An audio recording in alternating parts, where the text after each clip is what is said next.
चलिए ब्रेक के बाद एक बार फिर आपका स्वागत है। लगातार दिल्ली में कहां पर मुकाबला जबरदस्त है, ये आपको हम बता रहे हैं। और चलिए एक बार फिर आपको बताते हैं कि क्षेत्रफल के आधार पर कहां पर किस तरह के जो राजनीतिक समीकरण है वो बन रहे हैं। सबसे छोटा क्षेत्र आपको बता दें बल्ली मारान है, यहाँ पर क्षेत्रफल लगभग 2.50। सबसे बड़ा नरेला भी है, क्षेत्रफल के हिसाब से 143.42 जो आबादी है क्षेत्रफल की पूरी कुल मिलाकर इसमें बताई जा रही है। बिल्कुल अंशिका, अगर सबसे छोटे की अगर हम बात करते हैं तो बल्ली मारन वो क्षेत्र है जो सबसे छोटा है क्षेत्रफल के हिसाब से, वहीं नरेला वो क्षेत्रफल के हिसाब से सबसे बड़ा माना जाता है। ऐसे में यहाँ पर भी समीकरण क्या बैठते हैं, नतीजे क्या आते हैं, इस पर भी नजर रहने वाली है, क्योंकि सबसे छोटे क्षेत्र में किस तरीके का प्रदर्शन पार्टियों ने किया, साथ ही सबसे बड़े क्षेत्रफल में किस तरीके का प्रदर्शन पार्टियों के द्वारा किया गया है, ये ध्यान रखना होगा। नरेला में कुल 5 वार्ड आते हैं और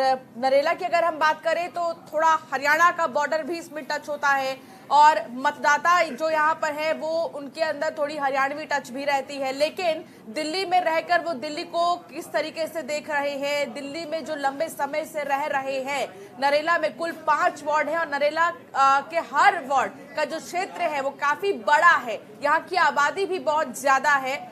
और मतदाताओं की संख्या की अगर हम बात करें तो देखिए मतदाताओं की संख्या पर एक नजर। तो अगर हम चांदनी चौक की बात करते हैं तो 1,25,684 जनसंख्या यहाँ की। सबसे बड़े अगर विधानसभा क्षेत्र की बात करते हैं तो मटियाला है, 34 मटियाला जो कि सबसे बड़ा विधानसभा क्षेत्र है। 4,23,682 लोग यहाँ रहते हैं। वहीं 1 लाख से 1.5 लाख तक चांदनी चौक, मटिया महल, दिल्ली कैंट, नई दिल्ली। 1.5 लाख से 2 लाख तक की आबादी की बात करते हैं तो मालवीय नगर, कस्तूरबा नगर, आरके पुरम, तिलक नगर। 2 लाख से अधिक की अगर बात करते हैं तो त्रिलोकपुरी है, तिमारपुर है, महरौली है, कृष्णा नगर है, छतरपुर है। तो आबादी के हिसाब से अगर बात करते हैं तो ये मतदाताओं की भी संख्या हम आपको बता रहे हैं कि आखिरकार किस क्षेत्र में कितने मतदाता हैं। सबसे कम मतदाताओं की बात करते हैं तो चांदनी चौक विधानसभा वो क्षेत्र है जहां सबसे कम मतदाताओं की संख्या है।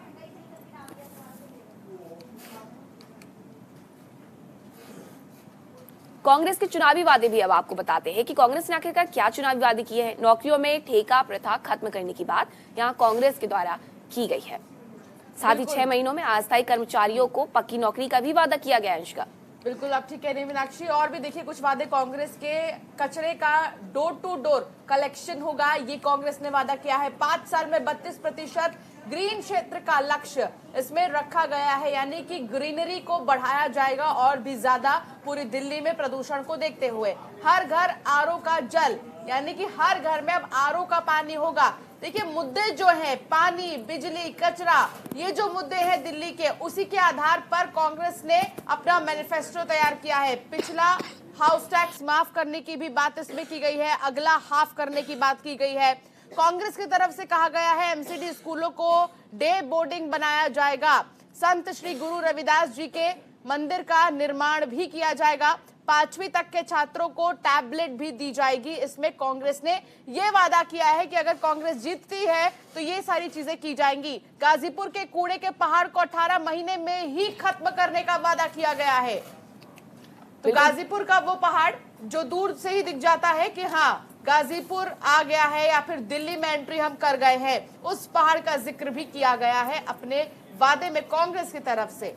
कि इस बार क्योंकि अंशिका कूड़े के जो ढेर है, कूड़े के जो 3 पहाड़ है, वो दिल्ली में चुनावी मुद्दा बना हुआ है, आम आदमी पार्टी की तरफ से हो या फिर कांग्रेस की तरफ से हो। ऐसे में कांग्रेस ने इसे लेकर के घोषणा भी कर दी है। अब आपको बीजेपी के चुनावी वादे भी गिनवाते हैं। निगम में ई गवर्नेंस बेहतर होगी, ये भारतीय जनता पार्टी ने यहाँ पर बड़ा वादा किया है।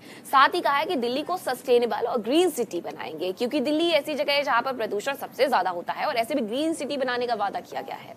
5 सालों में 7 लाख गरीबों को दिल्ली में घर मिलेंगे, ये भी वादा बीजेपी के चुनावी वादे में शामिल है। बिल्कुल, संपत्ति कर में छूट दी जाएगी, रेहड़ी पटरी वालों, असंगठित मजदूरों को सुविधाएं मिलेंगी, झुग्गी झोपड़ी में जो बुनियादी सुविधाएं हैं उन्हें बढ़ाई जाएंगी। फैक्ट्री लाइसेंस को भी खत्म किया जाएगा। 50 अन्नपूर्णा रसोई खोलने का वादा किया गया है। 1616 स्कूल स्मार्ट किए जाएंगे, यानी कि पूरी पढ़ाई डिजिटली होगी। ये बीजेपी ने वादा किया है कि अगर हमें वापस से जिताती है जनता तो ये हमारे वादे होंगे। अब आपको आम आदमी पार्टी के भी चुनावी वादे बताते हैं। दिल्ली से कूड़े के पहाड़ को हटाने का वादा किया गया है। कूड़े के निस्तारण के लिए आम आदमी पार्टी लंदन से एक्सपर्ट्स बुलाएगी। एमसीडी में भ्रष्टाचार खत्म होगा, पार्किंग की व्यवस्था होगी।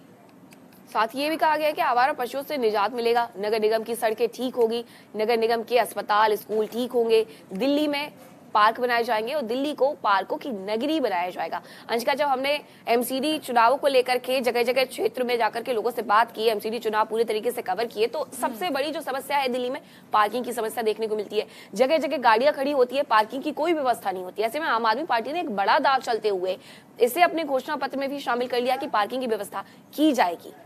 बिल्कुल मीनाक्षी, आप ठीक कह रही हैं। हम लोग अलग अलग जोन में गए और वहां पर लोगों से हमने जब उनकी समस्याओं के बारे में जाना तो लगभग हर जोन की एक ही समस्या थी। सबसे बड़ी बात तो ये कि पार्किंग की समस्या का सामना उन्हें करना पड़ता है, क्योंकि दिल्ली में कई सौ साल पुरानी मार्केट्स है और यहाँ के सामान पूरे भारत में जो है जाते हैं, लेकिन बावजूद इसके कोई पार्किंग की व्यवस्था नहीं रहती और जो पार्किंग अवेलेबल है भी वहां पर बहुत ज्यादा रेट में पार्किंग जो है वसूला जाता है, जिसके चलते लोग परेशान रहते हैं। अब आपको चुनावी समीकरण भी बताते हैं। देखिए, कुल मिलाकर 250 वार्ड में आज वोट डाले जाने हैं। वोटिंग आज होगी और नतीजे 7 दिसंबर को सामने आ जाएंगे। वोटिंग 4 दिसंबर यानी कि आज, और नतीजे 7 दिसंबर को आएंगे। उम्मीदवारों की अगर हम बात करें तो कुल 1349 उम्मीदवारों की किस्मत के बारे में आज जनता फैसला करेगी और कुल वोटर्स की अगर बात करें तो 1.46 करोड़ जो वोटर्स हैं वो है, जिनमें की महिलाएं 66 लाख है और पुरुष लगभग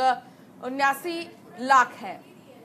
2017 नगर निगम चुनाव नतीजों की भी बात करेंगे आपके सामने, लेकिन इसके पहले ये चुनावी समीकरण भी समझना बेहद जरूरी है। जहां कुल वोटर्स जो हैं वो 1.46 करोड़ है। ऐसे में अगर हम पुरुष मतदाताओं की और साथ ही महिला मतदाताओं की बात करते हैं तो ये संख्या भी बेहद अलग है। अगर महिलाओं की बात करते हैं तो 66 लाख महिलाएं हैं जो कि आज वोट डालेंगी, क्योंकि आज ही वो तारीख है जिसका इंतजार सभी पार्टियां और दिल्ली की जनता कर रही थी। एमसीडी चुनावों की वो तारीख 4 दिसंबर।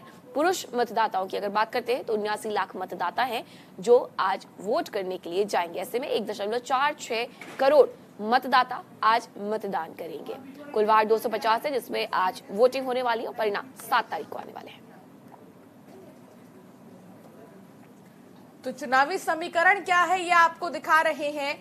कुल 250 वार्ड है, लेकिन इससे पहले की अगर हम बात करें तो इससे पहले लगभग 272 वार्डों पर वोटिंग डाली जाती थी 2017 में।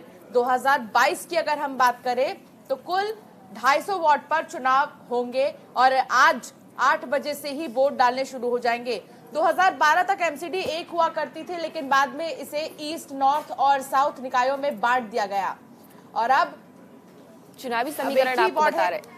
चुनावी समीकरण भी अंशिका बता देते हैं, जहां भारतीय जनता पार्टी 181, आम आदमी पार्टी 48, कांग्रेस 30 और अन्य 13। तो ये 2017 के नतीजे हैं। 2012 नगर निगम चुनाव की बात करते हैं तो भारतीय जनता पार्टी 138, कांग्रेस 77, अन्य को 57 मिली थी। तो निगम की सत्ता 3 भागों में बटी हुई थी तब, उत्तर, दक्षिण, पूर्व में, लेकिन अब इसे फिर से एकीकरण करके एक कर दिया गया है।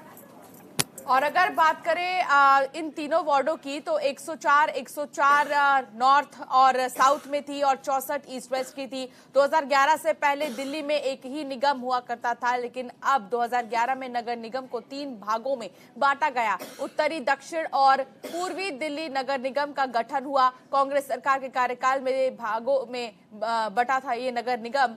बेहतर कामकाज का तर्क देकर कांग्रेस सरकार ने इसका बंटवारा किया था। 2022 में फिर से बीजेपी सरकार ने एमसीडी को एक कर दिया। तीनों नगर निगमों का एकीकरण कर 250 वार्ड कर दिए गए।